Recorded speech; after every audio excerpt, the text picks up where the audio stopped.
Have you ever wondered why silence can cut deeper than the sharpest words ever spoken? The way someone can disappear into themselves, leaving you grasping at empty air where connection used to live.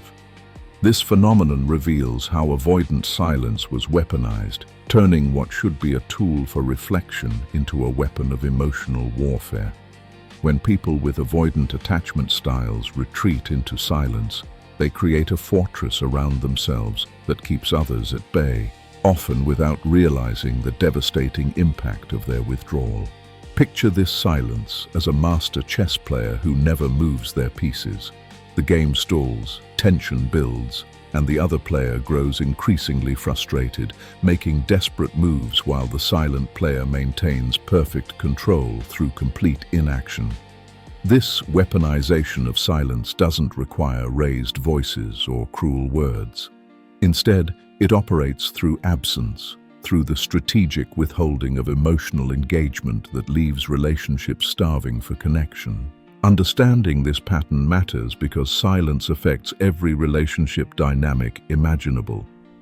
Whether dealing with romantic partners, family members, or colleagues, recognizing when silence shifts from healthy processing to emotional manipulation changes everything. The difference between someone who needs space to think and someone who uses silence as a shield reveals itself in the aftermath of these quiet storms. If you want to better understand someone's attachment style, see the link in the description to one of the most popular books on attachment theory. Sarah had been dating Michael for 8 months when she first encountered his particular brand of silence. Everything seemed perfect until their first real disagreement about spending holidays with families. The moment tension arose, Michael simply vanished emotionally. Not physically. He remained present in body, sitting across from her at dinner, responding to logistical questions about schedules and plans. But the warmth in his eyes disappeared, replaced by something distant and unreachable. What made this silence particularly devastating was its surgical precision. Michael continued functioning normally in every other aspect of life.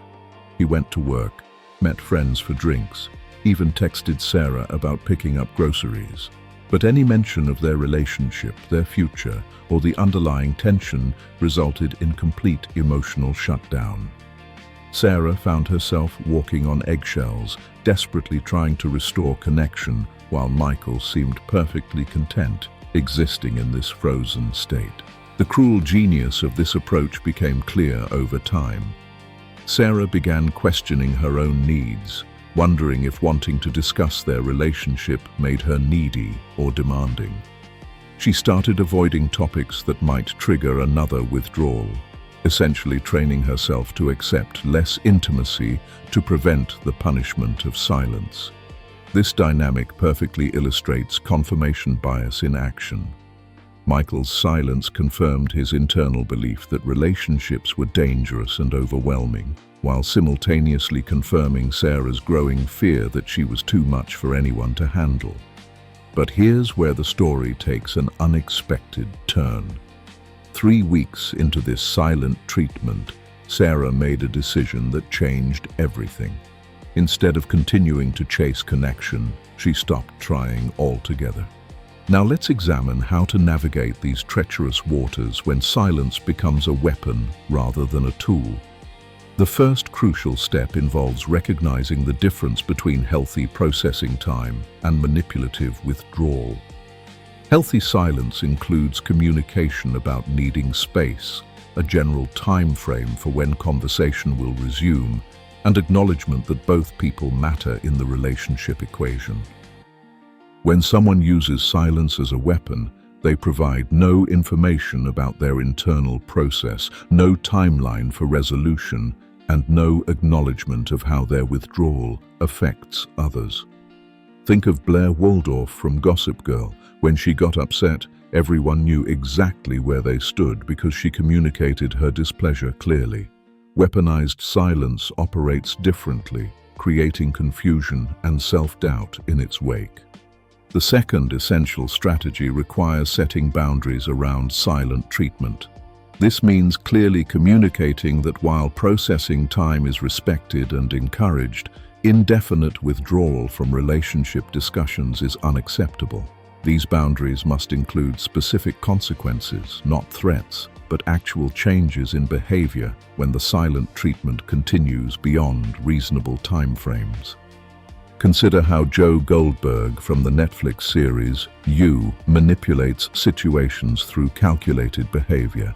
Weaponized silence operates similarly, creating scenarios where the other person feels compelled to do all the emotional work. Breaking this cycle requires refusing to participate in one-sided relationship maintenance. This might mean stopping attempts to restore connection after clearly stating your needs once. The third vital approach involves examining your own response patterns. Many people react to weaponized silence by becoming increasingly anxious, asking more questions, offering more solutions, or becoming more accommodating. This reaction, driven by what psychologists call the anxiety of intermittent reinforcement, actually rewards the silent behavior by making it effective at controlling relationship dynamics. Instead, develop what relationship experts call secure responding. This means maintaining your own emotional equilibrium regardless of another person's withdrawal. Continue living your life fully, making decisions based on your own needs and values rather than trying to manage someone else's emotional unavailability. When Emily Cooper from Emily in Paris faces relationship uncertainty, she keeps pursuing her goals and maintaining her friendships rather than putting her entire life on hold. The fourth critical element requires understanding the underlying fear that drives weaponized silence. People who use silence as a weapon often fear emotional overwhelm, loss of control, or vulnerability. Their silence represents a primitive attempt to regulate their own nervous system by shutting down completely. Recognizing this fear doesn't excuse the behavior, but it provides context for responding more effectively. Rather than taking the silence personally or escalating emotional intensity, maintain calm consistency in your own behavior. This approach, known as staying in your own lane, prevents you from getting pulled into dysfunctional patterns while modeling healthier ways of handling relationship stress. The final strategy involves knowing when to walk away. Some people have developed such entrenched patterns of using silence as control that they cannot engage in healthy relationship dynamics.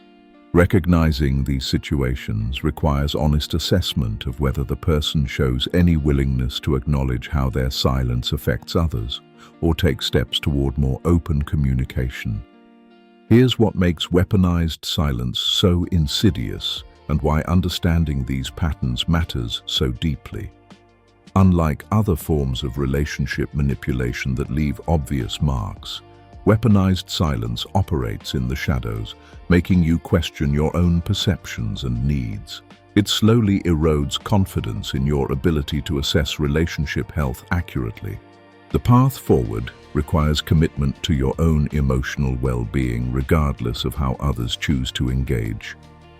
This means refusing to accept breadcrumbs of connection while maintaining hope for deeper intimacy. It means understanding that you cannot love someone into healthier communication patterns, but you can model what secure attachment looks like through your own choices.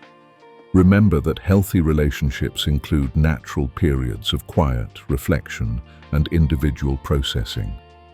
The difference lies in whether silence builds bridges toward deeper understanding or creates walls that prevent genuine connection. You deserve relationships where silence serves healing rather than harm, where quiet moments restore rather than punish, and where both people feel safe expressing their authentic selves. Take action today by evaluating the role silence plays in your most important relationships. Notice whether quiet moments feel peaceful or tense, whether they lead toward resolution or create more distance. Trust your instincts about when silence feels loving versus when it feels like abandonment. You have the power to choose relationships that honor your need for both connection and healthy space. Thank you for watching. If you want to learn how to better understand avoidance, relationships, and psychological biases, then subscribe to our channel, because you deserve beautiful relationships.